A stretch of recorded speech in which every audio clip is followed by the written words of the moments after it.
दोस्तों, आज आपके सामने मैं एक ऐसी क्राइम स्टोरी लेके आया हूँ जिसको आप सुन के आपके अंदर से आपकी आत्मा हिल जाएगी। दोस्तों, मैं आपको बता देना चाहूँगा कि जनवरी 2014 को मुरादाबाद ज़िले के गुरेठा गांव में दो व्यक्ति पहुँचे। उनमें से एक की गोद में एक बच्चा था।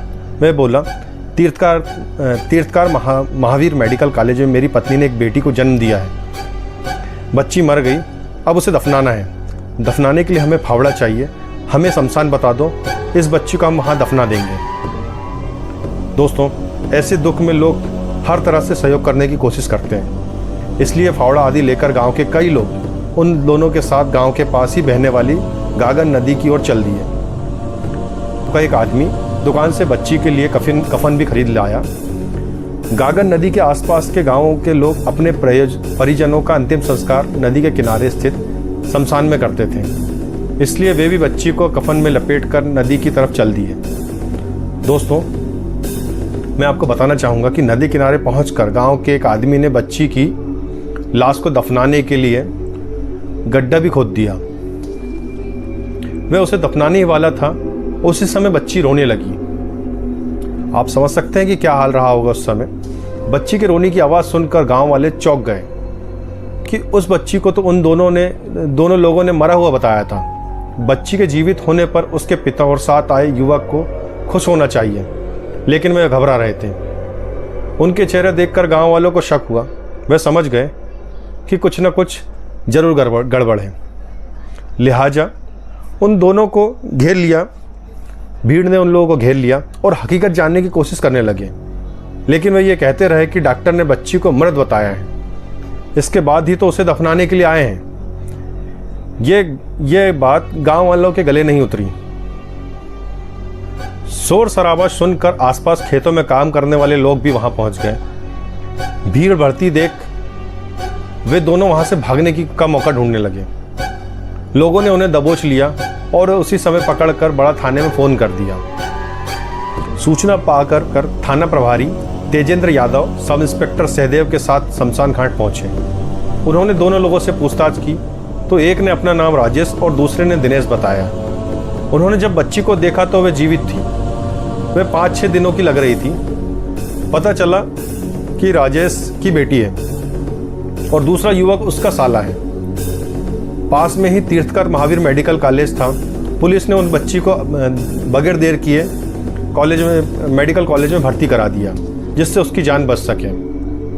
डॉक्टरों ने जब उस बच्ची को देखा तो वो चौंक गए, क्योंकि वह बच्ची उसी अस्पताल में पैदा हुई थी। उसकी माँ भी उस समय वहीं पर भर्ती थी। डॉक्टर ने पुलिस को बताया कि बच्ची को उसका पिता राजेश जीवित अवस्था में ले गया था। उसके मरने का तो सवाल ही नहीं होता। मामला गंभीर लग रहा था, इसलिए थाना प्रभारी ने सूचना नगर पुलिस अधीक्षक महेंद्र यादव को दे दी। उधर डॉक्टरों ने भी बच्ची को आईसीयू में भर्ती करा के इलाज शुरू कर दिया। दोस्तों, मैं आपको बता देना चाहूँगा कि जो पुलिस के नगर अधीक्षक महेंद्र सिंह थाना प्रभारी थे, वे थाना पहुंच गए। थाना प्रभारी ने उनके सामने राजेश से जब पूछताछ की तो बच्ची को जिंदा दफन करने की बात की एक चौंकाने वाली कहानी सामने आई। राजेश ने बताया कि राजेश मूल रूप से उत्तर प्रदेश के बरेली शहर के हाफिजगंज का रहने वाला था। वह मोटर मैकेनिक का काम करता था। पिता राम भरोस को जब लगा कि राजेश अपना घर चलाने लायक हो गया है, तो उन्होंने बरेली के नवाबगंज में रहने वाले मुक्ता प्रसाद की बेटी सुनीता से उसकी शादी करा दी। शादी हो जाने के बाद राजेश के खर्चे बढ़ गए, इसलिए राजेश कहीं दूसरी जगह अपने लिए नौकरी ढूंढने लगा। इसी दौरान उत्तरांचल के रुद्रपुर स्थित एक फैक्ट्री में उसे नौकरी भी लग गई। इस फैक्ट्री में बाइकों की चेन बनती थी। कुछ दिनों बाद राजेश पत्नी सुनीता को रुद्रपुर लेके गया। वहां हंसी खुशी उसके साथ जीवन यापन चल रहा था। इसी दौरान सुनीता गर्भवती हो गई। इससे पति पत्नी दोनों ही खुश थे। पहली बार मां बनने पर महिला को कितनी खुशी होती है, इस बात को सुनीता महसूस कर रही थी। राजेश भी सुनीता को ठीक से देखभाल कर रहा था। सुनीता को 7 महीने चढ़ गए।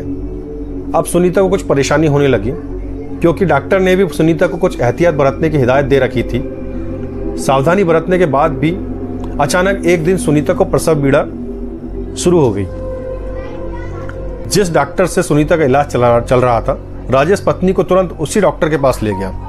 सुनीता का चेकअप करने के बाद डॉक्टर ने स्थिति गंभीर बताई, क्योंकि सुनीता के पेट में 7 महीने का बच्चा था।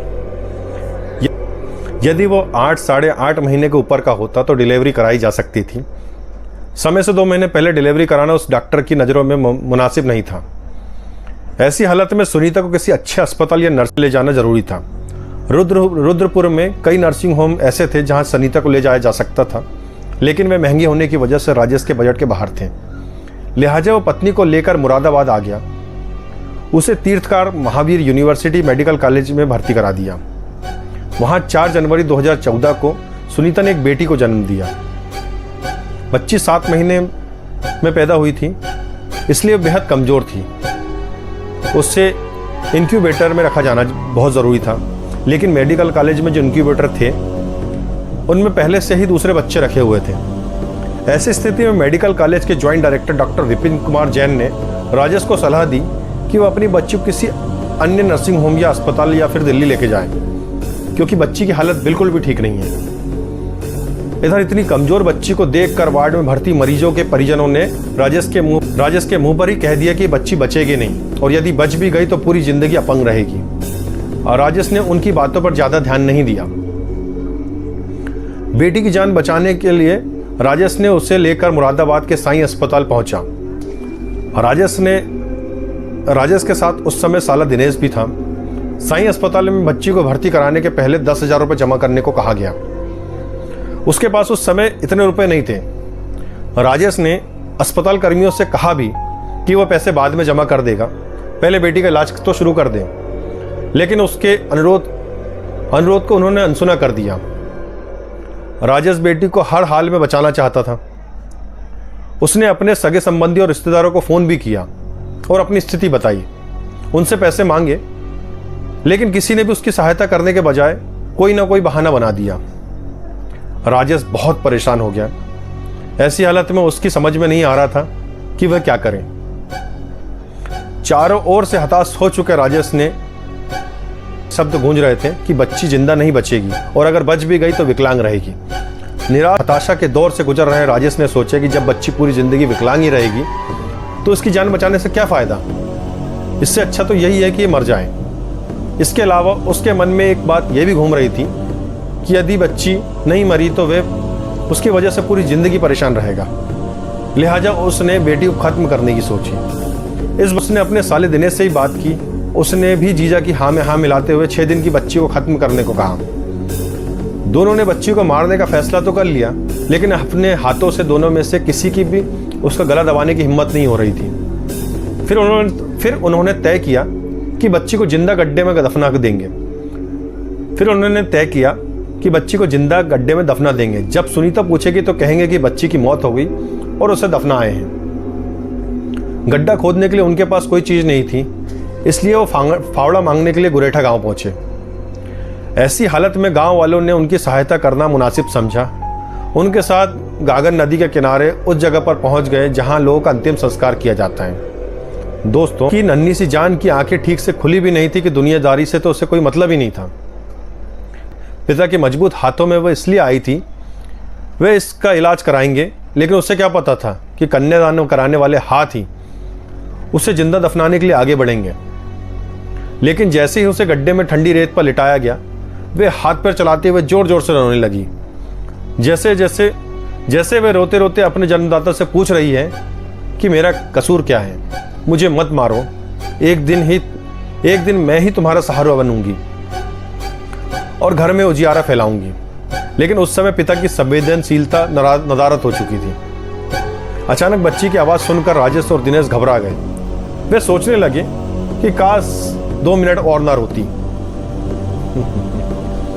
बहरहाल उसकी आवाज सुनकर गांव वाले चौंक गए और उन्होंने पुलिस बुला दी। दोनों से पूछताछ के बाद पुलिस ने उन्हें न्यायालय करके जेल भेज दिया। पुलिस ने उस बच्ची को तीर्थकार महावीर यूनिवर्सिटी के मेडिकल कॉलेज में भर्ती करवा दिया। वहां उसे इंक्यूबेटर में रखा गया। उसकी हालत में सुधार होने लगा था। उधर सुनीता को इस बात का पता ही नहीं था कि उसने जिस बच्ची को जन्म दिया है उसकी हत्या करने की कोशिश करने वाला कोई और नहीं, उसका पति अब जेल में है। इलाके के लोगों को जब एक पिता के यमराज होने की जानकारी हुई तो लोग बच्ची की लंबी उम्र के लिए दुआएं करने लगे। बच्ची के इलाज के लिए कई लोगों ने अस्पताल में पैसे भी जमा कराए, लेकिन एक सप्ताह बाद ही इस बच्ची ने अस्पताल में दम तोड़ दिया। वैसे यहाँ एक बात बताना ज़रूरी है कि राजेश की नीयत बेटी की हत्या करने की नहीं, बल्कि वह तो उसकी सुरक्षा के लिए ही मेडिकल कॉलेज लाया था और मेडिकल कॉलेज के डॉक्टरों के कहने पर ही वह बेटी को लेकर कई अस्पतालों में घूमा भी। उसकी मजबूरी यह थी कि उसके इलाज के लिए उसके पास पैसे नहीं थे और जिन संबंधी और रिश्तेदारों ने उसकी मदद की गुहार लगाई उन्होंने भी मुंह मोड़ लिया, जिससे वो निराश और हताश हो चुका था। अस्पताल में वार्ड के मरीजों के परिजनों ने बच्ची के बारे में गलत धारणाएं राजेश के मन में भर दी थी। इन्हीं धारणाओं ने उसे यमराज बनने के लिए मजबूर कर दिया। इन्हीं बातों से उसकी संवेदनशीलता को हर लिया। कहते हैं कि माँ का दूसरा रूप मामा होता है, लेकिन इस समय दिनेश का दिल भी नहीं पसीजा था। वह भी कंस बन गया था। पिता से यमराज बनने के हालात राजेश के सामने चाहे जो भी रहे हों, लेकिन इसमें अकेला वह दोषी नहीं है। इसमें दोष उन सभी लोगों का है जिन्होंने उस रास्ते पर जाने के लिए मजबूर किया। वे इतनी संवेदनहीन हो गया कि जीवित बेटी को कब्र में रखते हुए उसके हाथ तक नहीं कांपे। बेटियों पे खतरा लगातार बढ़ता ही जा रहा है। बेटी की चाहत में तमाम लोग उन्हें कोख में ही खत्म कर देते हैं। हम भले ही 21वीं सदी में पहुंचने की बात कर रहे हों, लेकिन सोच अभी भी वही है, पुरानी। तभी तो भ्रूण हत्याओं में कमी नहीं आ रही है। इसका उदाहरण यह भी है कि जहां सन 1990 में प्रति 1000 पुरुषों में 906 महिलाएं थीं, सन 2005 में इतने ही पुरुष के अनुपात में केवल 836 महिलाएं रह गई।